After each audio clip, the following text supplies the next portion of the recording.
नमस्कार दोस्तों। जिस देश में हवा प्रदूषित हो, तालाब, झरने, नदियाँ, उनका पानी प्रदूषित हो, पॉल्यूशन ज़्यादा हो, वहाँ के लोग कितना खुश हो सकते हैं, वहाँ के लोग कैसे अपना जीवन यापन कर सकते हैं, वहाँ की जीने की क्षमता क्या हो सकती है।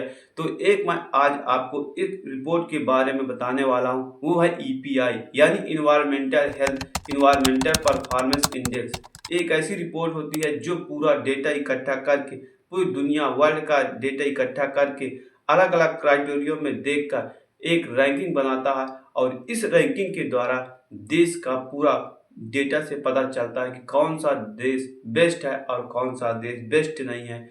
तो आज इस वीडियो में समझने की कोशिश करते हैं कि आखिर ये डेटा कैसे निकालता है और किस तरह से इसकी रैंकिंग दी जाती है और भारत की रैंकिंग क्या है।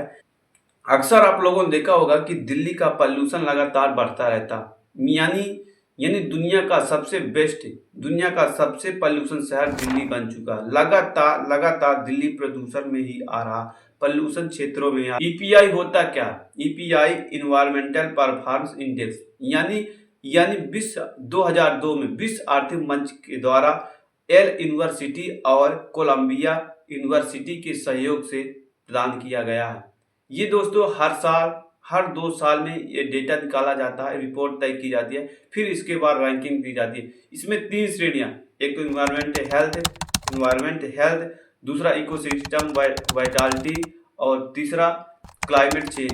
इन 3 स्तरों के आधार पर 180 देशों को 180 देशों के 180 देशों को रैंक देने के लिए 58 से ज़्यादा संकेतक होते हैं।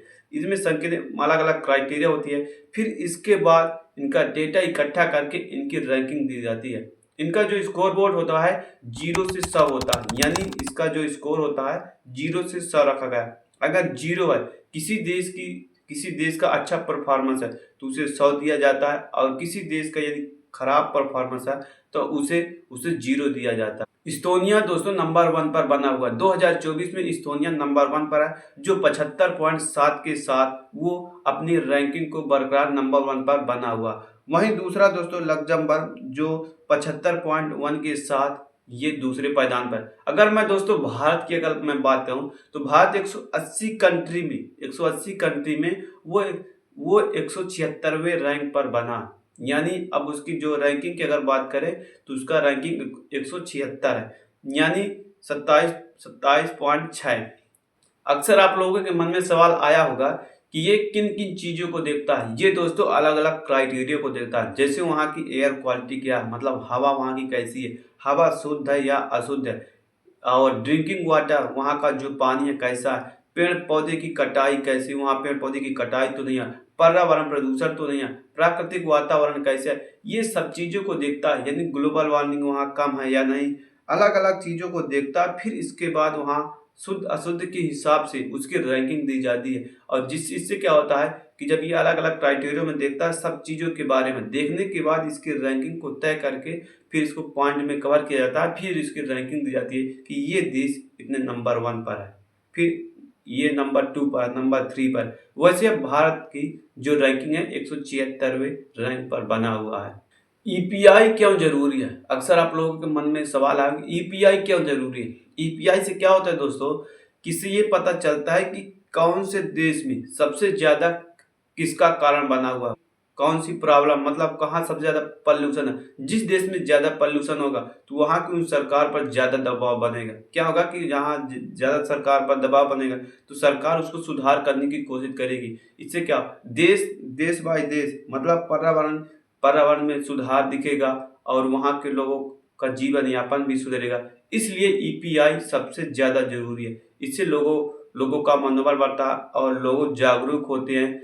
तो इससे क्या होता है कि सरकार पर ज़्यादा दबाव बनता है और सरकार इसे सही निर्णय लेती है और सही निर्णय लेकर अपने देश को आगे बढ़ाने की कोशिश करती है। वैसे भारत की अगर मैं लगातार भारत की 2014 से अगर मैं 2024 की अगर मैं बात करूं तो भारत की स्थिति कुछ ऐसी आपको दिख रही दोस्तों।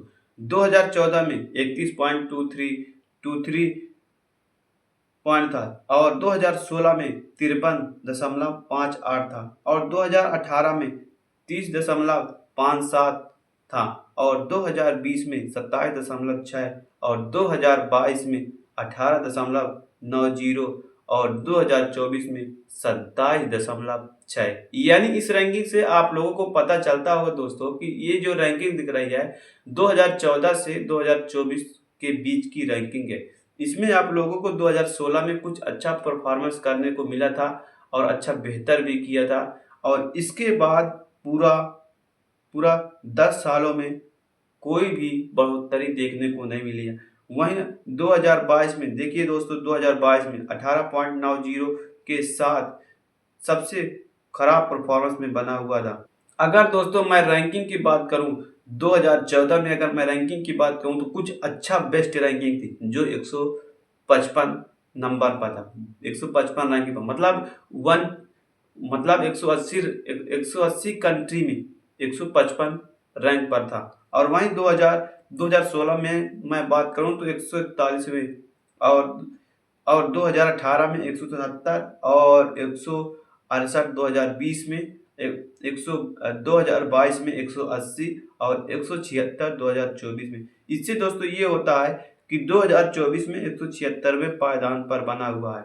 मतलब भारत की जो परफॉर्मेंस अब सबसे खराब परफॉर्मेंस मानी जाती है। अब आप खुद सोचिए कि जिस देश में 180 कंट्री हो, दुनिया का 180 कंट्री हो, और उस देश की रैंकिंग 176, यानी पिछले पायदान से कुल 4 ही अंक ऊपर। तो आप इसे सोच सकते हैं कितना अच्छा परफॉर्मेंस है। वहाँ के लोगों की स्थिति क्या हो सकती है, लोग अपना जीवन यापन कैसे करते होंगे, और वहाँ के लोग अर्थव्यवस्था कैसी